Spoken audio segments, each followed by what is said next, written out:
Hello everyone, welcome to today's video. I have a slightly different setup today, and that's because I'm starting a brand new series on my channel.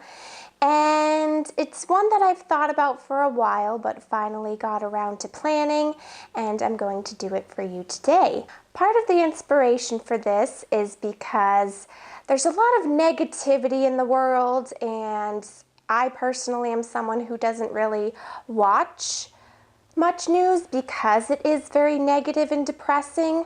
So I thought it would be great to tell you some good news and share good positive news stories with you so that we can learn about happy things going on in the world, good people that are out there, and just kind of take a break from the negativity.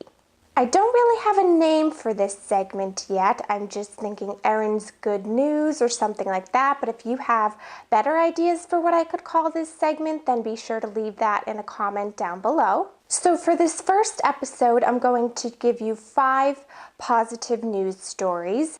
I will let you know where I found these stories as well as link the sources down below in the description box. Let me know if you like the 5 stories, if you'd like me to do more or less for the next show. I'm not sure how frequently I'm going to be able to do this. Originally, I was thinking once a month, but that could even be a little bit tough. But I'm going to do it as often as I possibly can for you.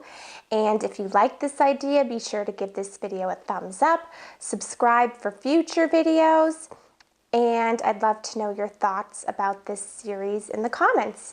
But now let's just get right into the positive news stories. The first one features a celebrity. So the title of this one is Benedict Cumberbatch Runs to Save Cyclist Being Attacked by 4 Men. So this story happened in London, and funny enough for you Sherlock Holmes fans out there, it happened right near Baker Street. Now for those of you who aren't familiar, the reason that's a bit funny is because Benedict Cumberbatch plays Sherlock Holmes, and the story takes place on Baker Street.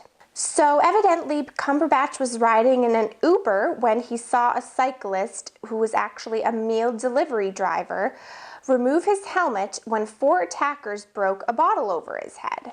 Cumberbatch jumped out of the car, running and yelling, "Leave him alone." The driver of the Uber ran to help as well, and Cumberbatch pulled the young men off the cyclist and broke up the attack. According to the driver, he also waited to make sure that the cyclist was okay.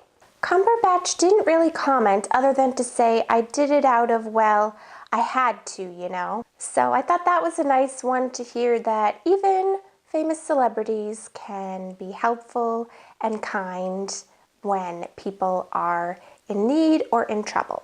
Forgot to mention that story I found on the Good News Network. The next story I found on Sunny Skies. This one's titled Dog Saved from Euthanasia Becomes Champion in Competitions. So Stitch is an American Staffordshire Terrier mix and was 1 day away from being euthanized. Lily Sawyer has been rescuing dogs for 3 decades under Habitat for Paws. She helped Stitch find a home 2 days before Christmas with Caitlin Johnson. Johnson introduced Stitch to flyball. This is apparently something where dogs run a short course, and after some practice, Stitch ran a record time of 4.117 seconds, which she said is the fastest time for the Staffordshire class. Johnson said the lesson here is don't judge a book by its cover. And that is very true. She said many families did not take a chance on Stitch because of her breed.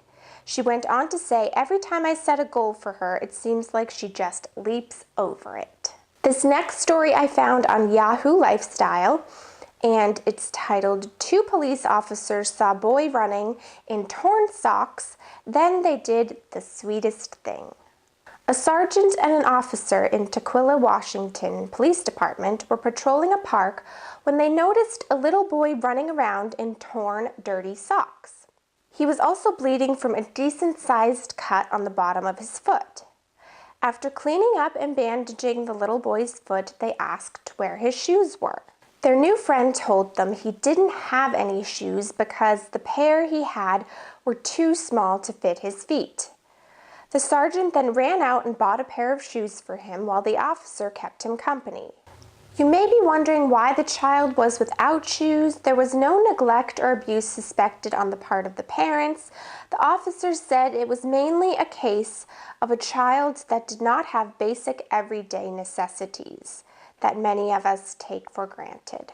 So that's a nice community story of officers, again, seeing someone in need and doing what they could to help out. And that's what many of these stories are. They're not necessarily grand, big gestures. They're something that any of us could do on any given day, just a small thing to help someone else out. This next one took place in Brazil.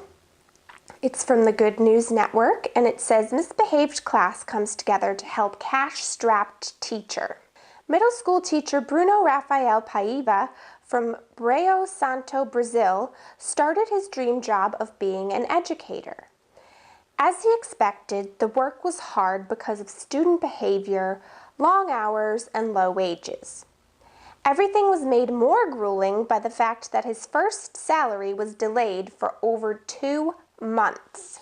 After the second month, his financial condition worsened. He was forced to sleep on a friend's couch. Paiva wrote on Facebook that he sank into a depression and worried, not knowing how to pay the bills and help his family. When his students found out about his plight, they created a raffle and raised $400, which is roughly 2/3 of Paiva's monthly salary, but I believe that's in Brazil currency, not in American currency. As a means of surprising him with the gift, the students in pairs wrote pieces of apology and acknowledgement for his efforts around the classroom. They asked him to go around the room, find the papers, and read them out loud. The last note asked him to open the box on his desk. When he saw the money in the box, he started to cry, and his students ran to hug him. Paiva said, ironically, that class is the least or worst behaved but sweetest class he has. Filled with love for his students, he said, they are the future that I always want to believe in. So I found that to be a pretty uplifting story here. This guy was down on his luck, trying his best to work hard, but had kind of a bad situation with his pay not coming through. And here these were students that weren't necessarily honor students or even the best behaved students, but they heard about his situation and wanted to make it better for him. So again, that just goes to show not to judge people, because it might not always be the people that you think that are the ones that will reach out and help. The last story comes from Sunny Skies again. It says, delivery driver goes above and beyond to make a little boy's dream come true. Wendy Bailey said her son Brandon had waited 2 weeks for a new refrigerator to be delivered so he could make an awesome box fort. But when the refrigerator arrived, it did not have a box. Lowe's delivery driver Alejandro Porter saw the child's disappointment and went back to the store to find him a box for his fort. He said, every little boy needs an awesome box fort. The boy's mother said, now there is one thrilled 6-year-old in my house, who also learned an important lesson about kindness. She went on to say, I honestly can't say enough about how kind the man was to go out of his way for a 6-year-old, and in turn, it was a moment to talk to my son about the fruits of the Spirit and how a small, simple act of kindness can make someone else so very happy. And that's so true. This Lowe's delivery man was just doing his everyday job, saw this little boy that had been so excited about getting this refrigerator box to make a box fort, didn't have to do anything, but out of the kindness of his heart, took the extra time to go back, get the box, and bring it back to the boy just to give him a little more happiness. And the mother also turned it into a teaching lesson about kindness, small acts of kindness, and doing good in the world. So I hope that you enjoyed these positive news stories. I hope that you can turn to this video anytime that you're caught up in the negativity of the world, the negative news, or you're just having a down day. Again, please let me know if you liked this segment, if you'd like more stories, less stories, what you thought about these stories. I would love to hear your feedback. Thank you so much for watching. Be sure to give it a thumbs up, and I'll talk to you soon. Bye!